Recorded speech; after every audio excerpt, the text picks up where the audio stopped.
बोलले. म्हणजे गुट्टे साहेबाला एक असं हे करायचं आहे की गंगाखेड मतदारसंघ हा पैशावर चालणारा मतदारसंघ आहे. ते जेलमध्ये बसून निवडून आलेले आहे. आणि इथे विकास बघा तुम्ही, इथे एकही रुपयाचा विकास नाही. इथला विकास फक्त कागदा होतो. कोणताच रस्ता नाही आमच्या गावाला. कोणी कोणी या, तुम्ही चुडाव कोणी या, कावलगाव कोणी या, आलेगाव कोणी या, कोणताच रस्ता आमच्या गावाला नाही. पूर्ण भाजीपाल्याचं गाव आहे आणि नांदेडला मार्केटला इथून भाजीपाला जात असतो. मार्केट आहे गंगाखेड. मग तुम्हाला विकासाच्या बाबतीमध्ये तुम्हाला उमेदवार कोणता आवडते, म्हणजे कसं वाटते आपल्याला? कसं माहिती का, हे आता रत्नकार गुट्टे जे आहे हे फक्त पैसा म्हणते, पैसा पाहिजे. इथल्या गंगाखेडच्या लोकांना पैसा वाटायचा, निवडून यायचं आणि सत्ता ही कागदावरच करायची, कागदावर विकास करायचा, असं त्यांचं काम आहे. एकीकडे या अगोदर सीतारामजी घनदाट माजी आमदार अपक्ष म्हणून त्यांनी पैसा निवडून गेलेली, पण इकडे आता आता रत्नाजी गुट्टे काका हे पण जेलमध्ये निवडून आले, असं असं मतदारसंघात जनतेचं म्हणणं आहे. आपलं काय वाटतं?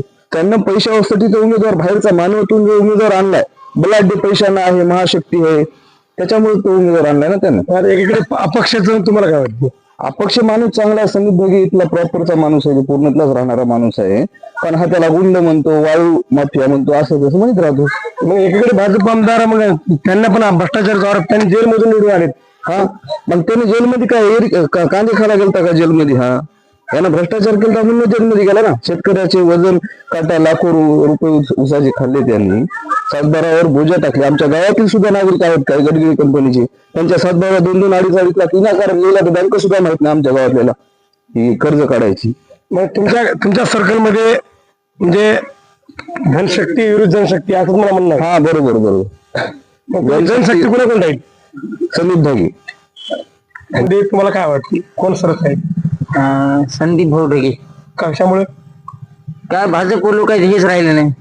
भाजपनं भ्रष्टाचार केला, त्याच्यामुळे जनतेचा कल इकडे गेला. भाजप जी गुट्टे काकासाहेब हे दुसरा ट्रम्प पार करतात.